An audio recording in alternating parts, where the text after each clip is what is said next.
You're listening to This Election, where we are committed to the inner work that is needed to do politics differently. This is episode number 3. I'm your host, Katie Cochran, and I'm so glad you're here. This podcast series offers a new way of looking at politics, one that focuses on how we engage with others rather than on our partisan identities or policy preferences. It explores why politics is so triggering and offers spiritual practices that heal past wounds, ground us in our bodies, and connect us to that which transcends our differences. If you are committed to active citizenship but feel worn down by a political culture of fear and anger, this podcast is for you. If you've lost sleep over politics, or your temper, or a friend, this podcast is for you. Politics is hard, but it's something we can heal from, and it's something we can change. It won't be easy. It will take practice. But my hope is that the conversations here open us up individually and collectively to a new way of engaging. This election, we will do politics differently. Jaycee Gossett is a founding teacher of the class, a transformative workout experience that uses music, movement, breath, and sound to strengthen the body and open the heart. As Vice President of Teacher Training, Jaycee not only creates space for class students to discover their strengths, explore freedom, and reconnect with spirit, she also guides class teachers in their role as facilitators in this incredible experience. As someone who goes to the class for many different things and who enjoys the unique offerings of each teacher, I am in awe of how Jaycee's mentorship and love has created space for each of them to bring their own light and wisdom to this powerful method. Jaycee's love of music and dance is something that has been with her whole life. Before joining the class, Jaycee traveled around the world studying movement, competing in ballroom dance, and working in television and film, where she hosted and produced multiple series on the Travel Channel, Z Living TV, and Amazon Prime. Today, we will dive into how she discovered the healing power of movement and how that wisdom is incorporated into the class's approach to practice on and off the mat. That wisdom has been transformative in my own life. Jaycee was the first teacher that I practiced with after receiving a gift subscription to the class from a friend during the pandemic. I was trying to keep the shelter open and to keep everyone safe, and I was drowning. Her class lifted me up and helped me realize that I was not alone. It opened me up to my own strength and inner wisdom and gave me the courage to move forward. I believe that the wisdom that I discovered that day and the wisdom embodied in the class's approach to movement and just the wisdom in our own bodies offers us a path toward healing our political wounds and transforming the way we engage politically. I'm so excited to explore the power of movement with Jaycee today and to share her wisdom with you all.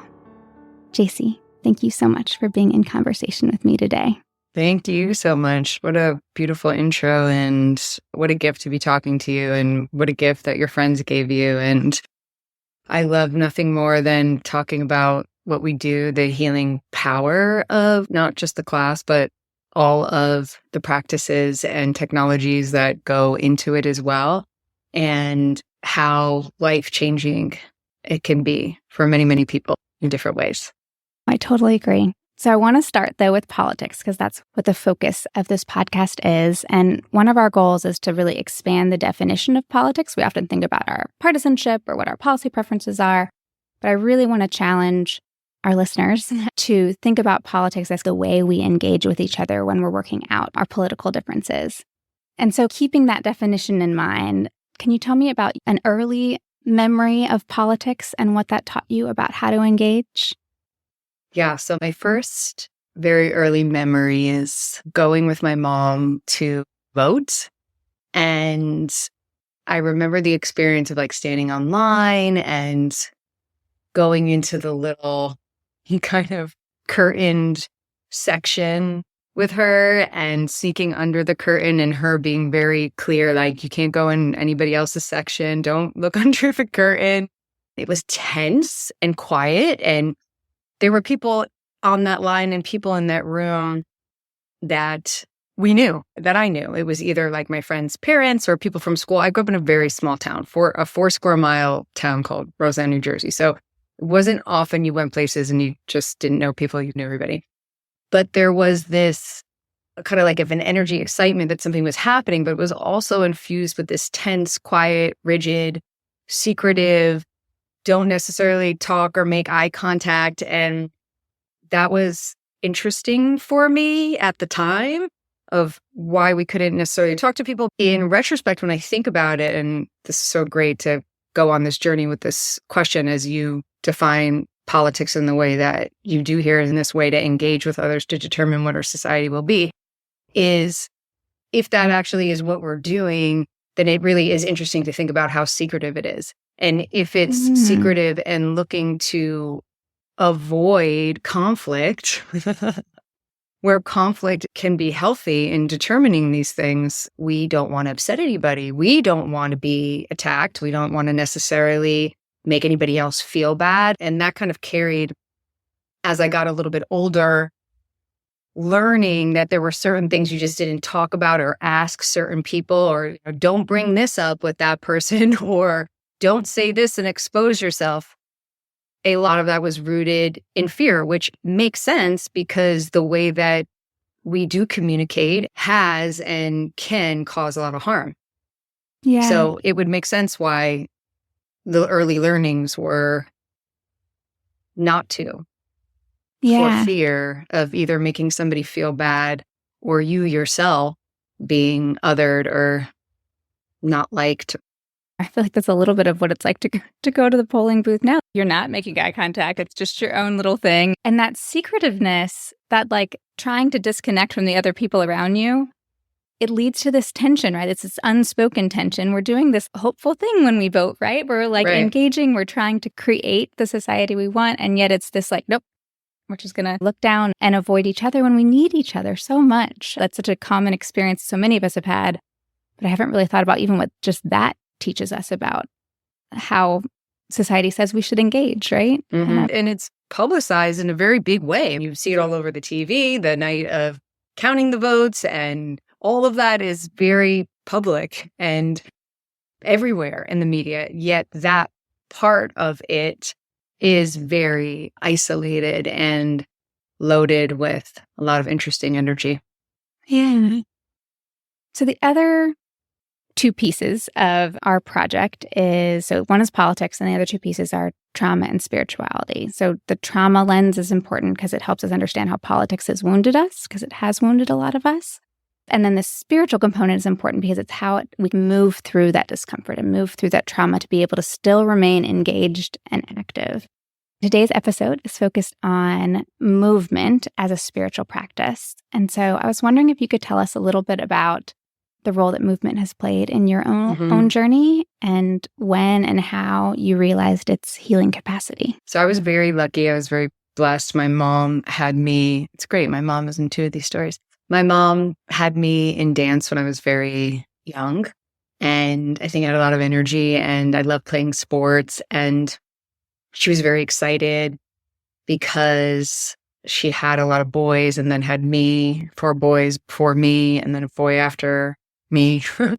And I think that she really loved dance, although she wasn't a dancer herself, but she loved it and she loved music. And so she really wanted that for me.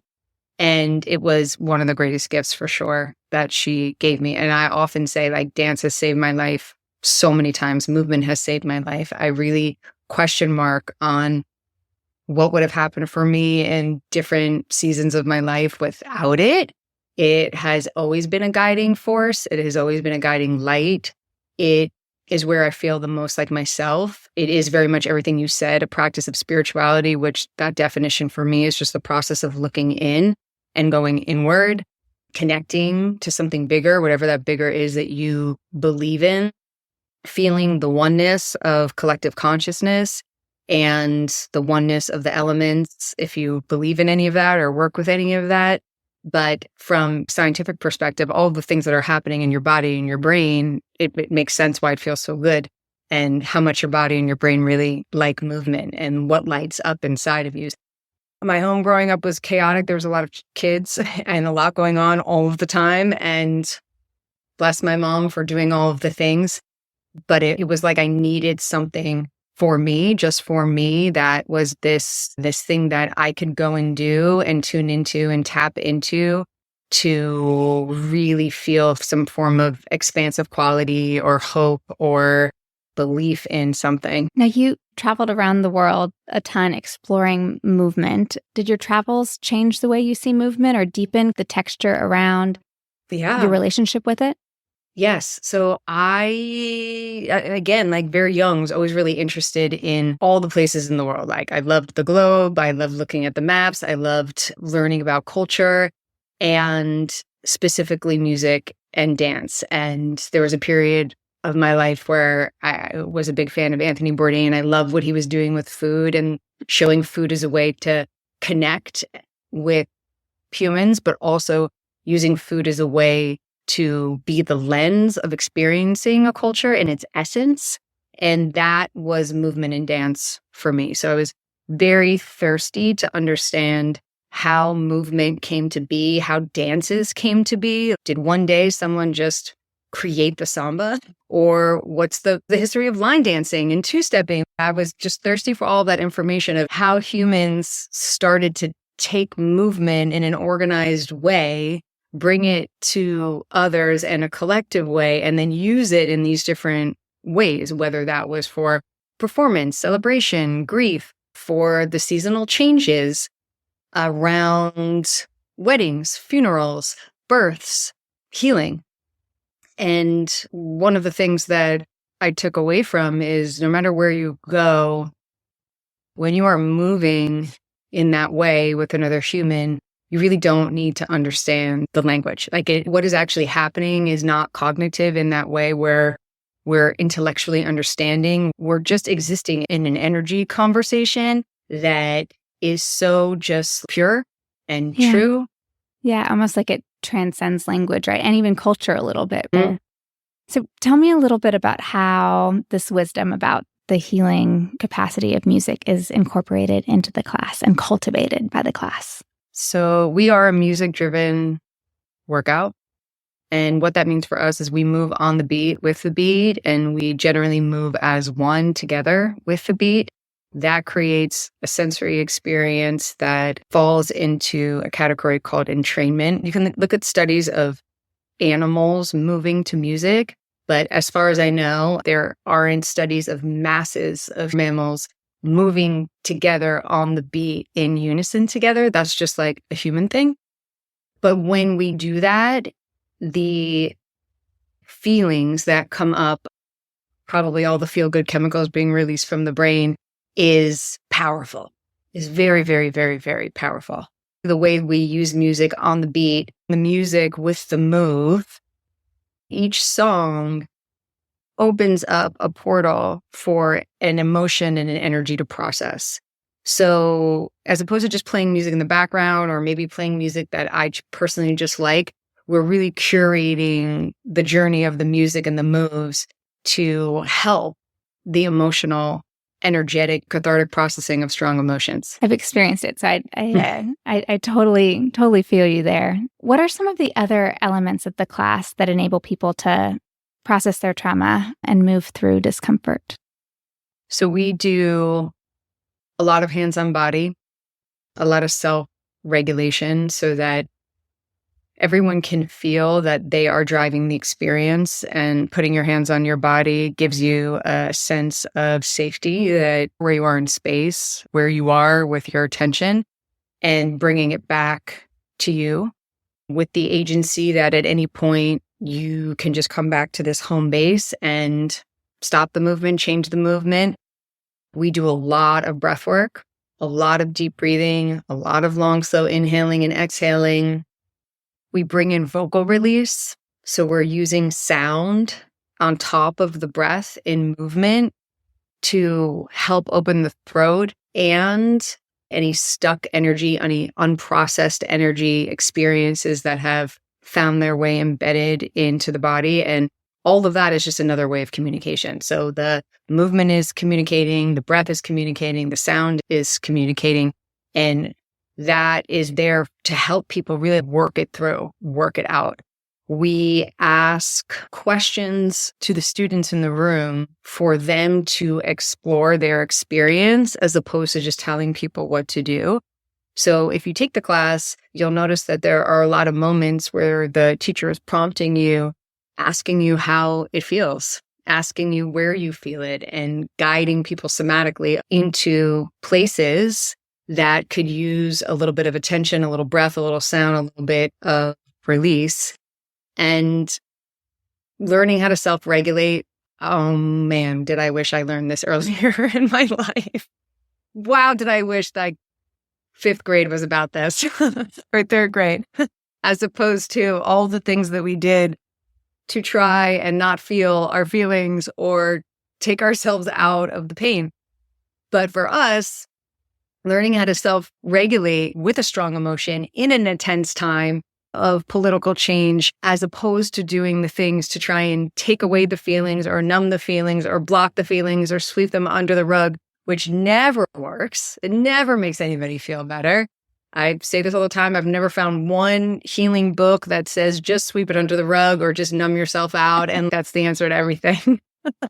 Right. It's how do you be with it? And I love it. I can Yes. picture myself in the burpee and not feeling great about it, but being like, okay, I can still stay here and I can not be judgy about how I'm feeling about this. I can just feel it and we can go. And sometimes I can complete the burpee sequence and sometimes I can't, but like, I don't have to leave. The guidance that you provide really enables us to stay with it in the burpee and then maybe in uncomfortable situations off the mat too. 100%. If we can learn how to be with strong emotions, growth and evolution and a million other things become possible. If we can be with these things within ourselves, then you learn how to be with anything. But being with yourself is the beginning and not running from it, which of course you pause, you drop it, you come back. But to be able to come back and keep touching it and just going a little bit deeper and releasing and going a little bit deeper is when you really start to see like, wow, there's really something to this and so much is possible. Yeah. You've talked about the class as practice for life, and that parallels one of the commitments of the This Election Project, which is that we approach politics as practice, as something that we do and we learn from, and sometimes we make mistakes, but then we try again, we repair. And so I wonder, what can we learn on the mat that we can bring into political spaces so that we can engage in healthier ways? I guess to everything that you just said, class is practicing life and politics are part of life. Relationships are a part of life. Communication is a part of life. If we are a human, we're interacting with the world in some way. And what the class teaches us to do and being with those strong feelings and learning how to regulate and come back and kind of coach ourselves through the process of it is the things that you can do in the moment when either you're watching the news, you're in a conversation with your family or a conversation with a stranger or someone that you know, and you starts to feel those risings of strong emotions. We get very curious in the class. We get very curious as to what is coming up. Where do we feel it? Maybe we ask it some questions like, what's that about? And then knowing we have breath, deep breaths, let it move a little bit, come back into our body, come back into our own experience. Because in a lot of these conversations, it can get charged very quickly and escalate. And then very quickly we're not in our bodies anymore. We're like in the thing, not present, not aware of how maybe our energy is being expressed or our breath or any of that. So being able to come back to all of those things is very useful in these kind of conversations, as well as knowing what your intent is. So in lots of moments of class, we set intent for people to decide what they're doing today, why they're moving today, what the movement is about, whether it's the burpee, whether it's the entire 60-minute class, whether it's the heart clearing, how you are directing your energy. And when we go into some of these conversations, if it's about politics, it's very interesting to ask ourselves, what is the intent? What are we hoping to get out of this conversation? Why are we engaging in this conversation? And there's a responsibility in there for all of us to check those things. Not everyone feels the same. But if my intent is just to be right and make you feel bad, let me just enter this conversation so that I could make somebody feel wrong and be right. It helps keep you in check a little bit. And then also know what's happening for what you're receiving. What's happening really right now? is the energy right now that no matter what I say, the whole thing is about winning? Okay, then you have agency and choice there to say, I'm going to engage or not engage. A lot of what we do at the class is getting curious. I think it's the same in all these conversations. Curiosity around the conversation, asking people how they feel, why they feel, without the judgment and agenda. Mm-hmm. Terry Real's definition of a safe space is a space without judgment and agenda. So if we're judging ourselves or we're judging the other person, then the conversation is not going to be a space of curiosity, authenticity, vulnerability, integrity, because there's an agenda. Yeah. And if we're coming in with an agenda, then we may also not be creating space that actually allows for connection and discussion and learning. Yeah. If we're coming in with, you're wrong, then where are we really going with that? What is the intent of the conversation? Mm-hmm. We ask a lot of questions in the class of what is coming up and then maybe what is underneath that. And as I explore that in myself and in other people around these charged topics, there can be a lot of intense emotions like anger and pain. And Carl McLaren has a book about the language of emotions. We all study it here at the class. And she will often ask what's underneath it. And underneath the anger usually is sadness and grief and pain. And yet what's coming out is this like lashing to make harm, possibly. Mm-hmm. And sometimes, even if we're moving from a place of sadness and grief, if our automatic reaction is one of anger and defensiveness, then we can cause harm even if that's not our intent, right? Totally. And we then activate that person, and then it spirals from there. I really loved everything you're saying. I love all of it. But at the beginning, just the like learning to pay attention to our bodies, to be like, oh, what is happening in my body? And to know that then you can ground yourself, that noticing just seems so important and something that is missed, partially because politics is like at us all the time. And so it's just this constant load level thing that we don't always notice that our body's having a reaction to. Mm. And partially because it's triggering. And so those reflexes are automatic, right? And so I think even that piece of being like, if I'm going to enter into a political space, I'm going to pay attention to what's happening inside me so that I can make choices rather than just reacting.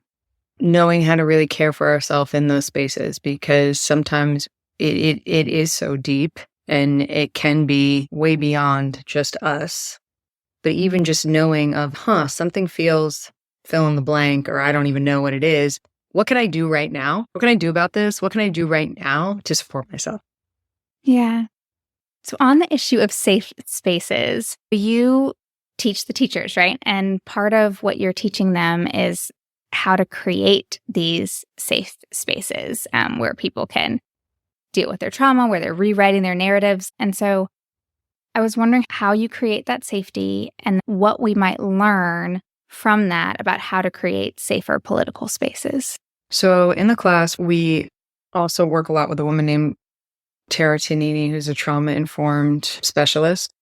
And I'll call out Amanda Martinez, who's a teacher of the class and helps me reframe the language of safe space into a safer space. Because even though a space might feel safe for me or my intent is to create safety, there's still always potentially someone who that space may not feel safe for. So with the intent of it being a safer space, we look a lot around language and how we're using our words. And for me personally, what I love so much about what we do is the guidance is not telling you what is right and what's wrong and what you should do and what you shouldn't do. I feel like we get that all day long everywhere. Everyone has an opinion, an agenda, and a projection. And this really is just for you to hear you. And it's not the teacher just letting it be about them and what they want to say.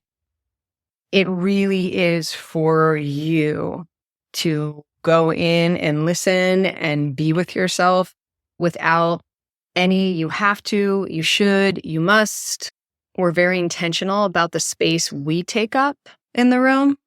and making sure the centering is about the student. And if I'm thinking about this as we go into the political space, there's an air of transparency. We're very transparent around this is what this is, and you can take it as far as you want to go, and it's really up to you. And I feel like you're always checking in with us too, right? Oh, Like, yeah. come back to your body. How does it feel? Like, Yeah.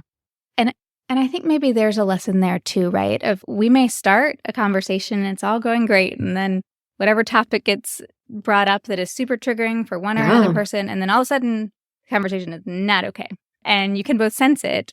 I don't feel like we do a very good job of being like, let's just check in. How's it going? Are we still okay having this conversation? Yes. And so maybe there's something there too about just like, it's not a one-time check-in. Yes. Continual check-in. Right. I love that. We also work with a woman named Melissa Carter, who works in the spirituality department in NYU. And whenever we work with her, she begins with care agreements. And at the top of the conversation, these are our care agreements for this conversation. Do we all agree?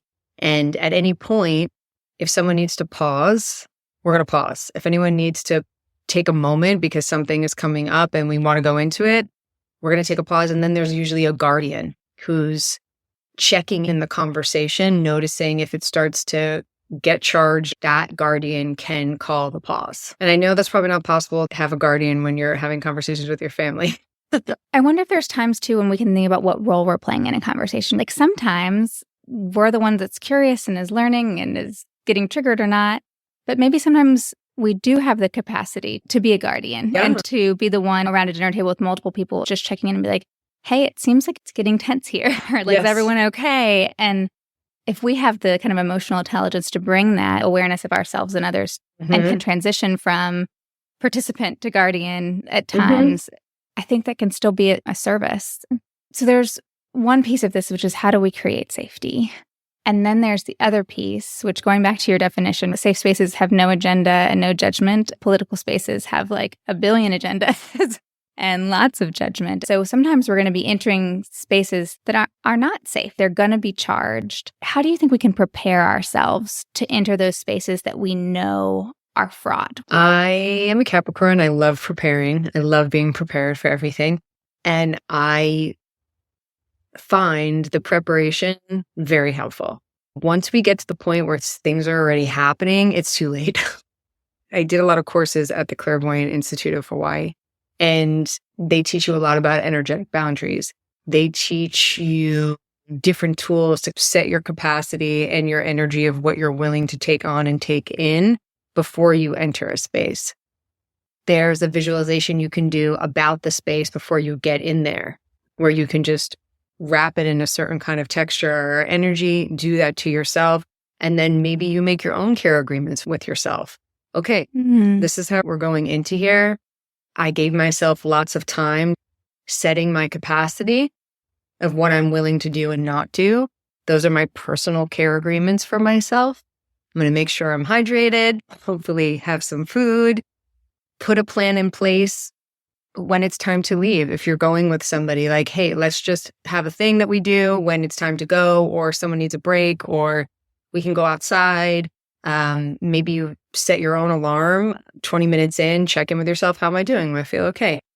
But those little moments that you can prepare ahead of time to give yourself those buffers during it, to check in with yourself with options. Yeah. I love this idea of a care agreement with ourselves to be like, okay, I'm going to go into this space. It might get a little dicey.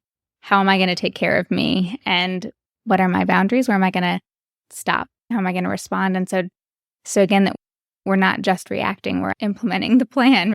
We're paying attention to what we need, but we figure that out before we are triggered. Yes. And maybe what am I contributing? How do I want to leave the space? How would I like to contribute to wherever this is I'm going to?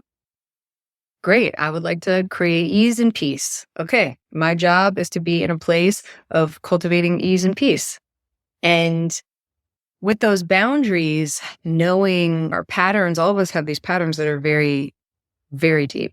And shifting them can be sometimes very challenging. When we feel the strong thing, we react. Having that feeling of how you're going to contribute and holding yourself accountable without beating yourself up if you don't hit it the whole time. But that's a touch point to come back to. Wait, what am I doing here again? Why am I here? What's my purpose? Oh, okay. Yeah. So you've talked about curiosity, and we've touched a little bit on vulnerability and authenticity, all three of which are core values of the class. Do you think it's possible to bring these values into the political arena?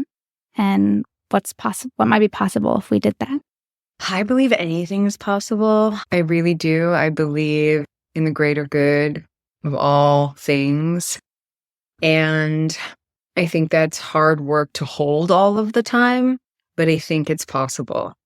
I think setting our expectations that not every dialogue we're going to have is going to hold those core values, whether that's from us for the other person, setting that expectation is helpful so that we're not disappointed.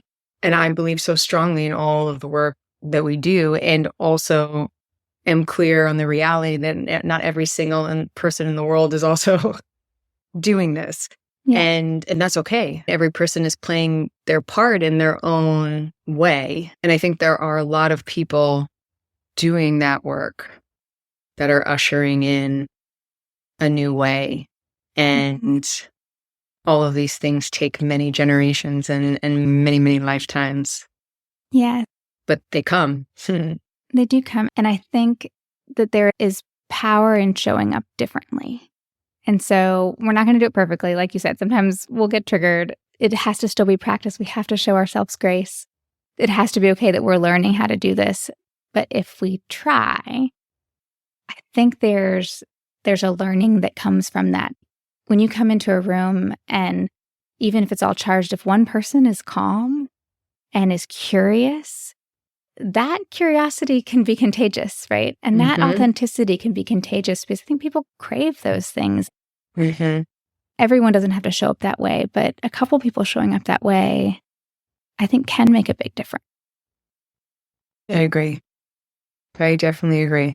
So I'm super excited because you are creating a class specifically for political engagement. Is that right? We are. We're working on a class here at the class that you'll be able to experience on our on-demand digital platform, which basically means it'll be there forever for as long as you need it, and can take that class and do it as many times as you need, whenever you need it. That will be geared towards something that you can do in maybe a short period of time to help yourself really process everything that's not just going on now, but that is going to continue to go on in these next couple of months. When you need the pause, when you need to roar it out, when you need to sweat it out, when you need to run it out, when you maybe just need to hold yourself and give yourself a hug and let some tears shed. Really a place for any emotion that you might be experiencing, and how to come back and reset to what your guiding principles are. I'm so excited. I will be tuning in for sure, and probably using it a lot. But I know for some people, taking a full class may be a little intimidating. And even for those of us that are taking full-length classes, there may also be times where we just can't. What are some smaller practices that people can use in the moment, either to prepare themselves for political spaces or to come back to themselves when they start feeling a little bit overwhelmed? Deep breathing, inhales and exhales, audible breaths. Give yourself a moment, if you can, in the bathroom, in your car. Just let out a lot of and literally vocalizing in any way. If you want to speak out how you're feeling, if you just want to make sounds, playing one of your favorite songs, it doesn't matter the length of it, and just moving your body in any way that you want. 2 minutes, 1 minute, 3 minutes. Shake everything out. Shake out all the feelings, anything, the anxiety, the concern, the stress, the worry, the unknown. Having a really good group of people around you, or an accountability person that you can check in with and say, hey, can we go for a walk? Can we do something together, just to kind of have that touch point? Having a way to get a break from the stimulation. What can happen sometimes is we just get sucked into it, and then we're overstimulated or oversaturated with the information, and the brain and the body just need a break. So if you can take time to just turn everything off, go outside, take a walk, take a shower without any form of external information coming in, could be really helpful. Love all of those. And they are so accessible to all of us, right? Almost always possible to find music, and definitely always possible to take breaths and to make sound. One of the things you mentioned, I want to touch on, which is the finding of the accountability partner of a trusted circle of friends that you can go to. It's interesting because I've practiced a class through the digital program, so I'm normally by myself in my house watching it. But it started as and it still is because you can practice live in New York and LA, but as a very communal thing. Can you talk a little bit about community and the role that you see community playing in the way we can transform our politics? Yes. So we know that a big drive for us is in connection, and we know that we're wired for that.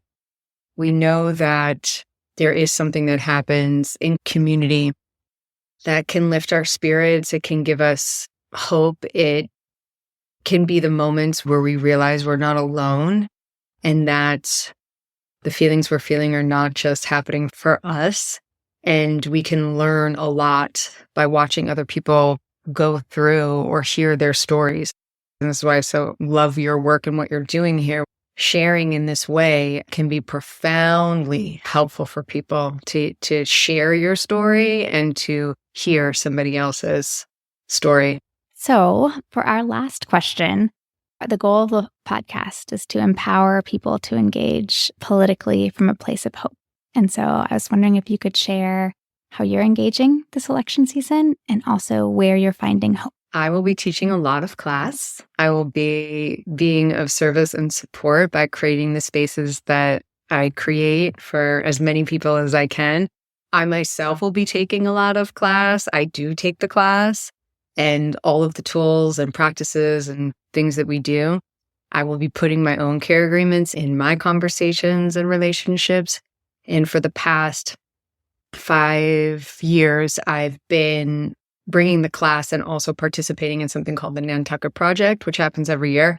It's a nonprofit organization that's dedicated to creating a better world by reimagining solutions to today's complex challenges and strengthening a culture and pluralism through conversation and storytelling. And I offer the class there. There's about 600 people, and everyone that is there is a leader in some field, and they bring together people from all over the world to learn how to be in challenging conversations through peace and care and that authenticity of curiosity. And where are you finding hope? I find hope in a lot of the small things. I find hope in nature and the strength of nature and our planet and all of that. I also find a lot of hope in youth and the young people. Every conversation I have with someone that is from anywhere teens, early 20s, and even younger, I am so blown away and optimistic of just the thinking and the understanding. Yeah, that gives me a lot of hope when I think about the passing of that torch and what is being ushered in. Wonderful. Thank you for all that you are doing with the class, with your life, to create these spaces for all of us. It has touched my life, and I know it's touched so many others. So thank you so much. And thank you for being in conversation with me today. Thank you. I'm so glad that we did this. I can't wait for you to come take class in person. Me too.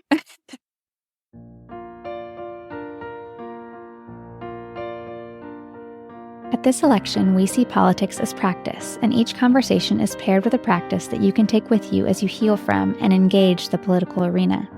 Jaycee is developing a class specifically for political engagement. That class will go live in October, and we'll add a link to the show notes once it's ready. In the meantime, The class is offering our listeners a 30-day free subscription to their digital studio. The studio has the class and so much more. It has breathwork, meditations, yoga, guided stretches, walking meditations, guided runs, and even mini classes for your workday and to do with your kids. All of these offerings incorporate the elements of movement that we've been discussing today: music, breath, sound. They're also an incredible workout. I will be using all of these this election season and hope you will too. The link to the subscription is in the episode's show notes and on our website at www.thiselection.org/spiritual practices. The class for political engagement will be posted there too when it's ready. You have been listening to This Election, where we explore the inner work that is needed to do politics differently. Today we heard from Jaycee Gossett, Vice President of Teacher Training at The Class. You can find The Class at www.theclass.com and on Instagram, Facebook, and Pinterest at The Class.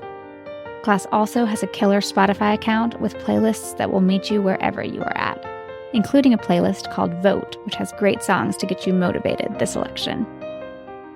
You can find Jaycee on Instagram at Jaycee Gossett. You can also practice with Jaycee live in the class's LA studio or online with her in the digital studio. I am your host, Katie Cochran, and I would love for you to try Jaycee's mini practices as you engage politically this week. And then let me know how it goes by emailing me at katie@thiselection.org or messaging me on Instagram at katie.m.cochran. If you have enjoyed this conversation, please subscribe, rate, and review the podcast on whatever platform you are listening through. This is the best way to help our vision of a different type of politics reach as many people as possible. Some of my favorite people helped make this episode possible. Our lovely theme music was written and performed by Ian Cochran and produced by David Cochran. Podcast artwork was created by Kristen Connolly and is available for purchase via her website at love-kristen.com. Thank you for spending this time with me and for the work you are doing to heal our politics. I'm with you, and I'm so grateful we are in this together.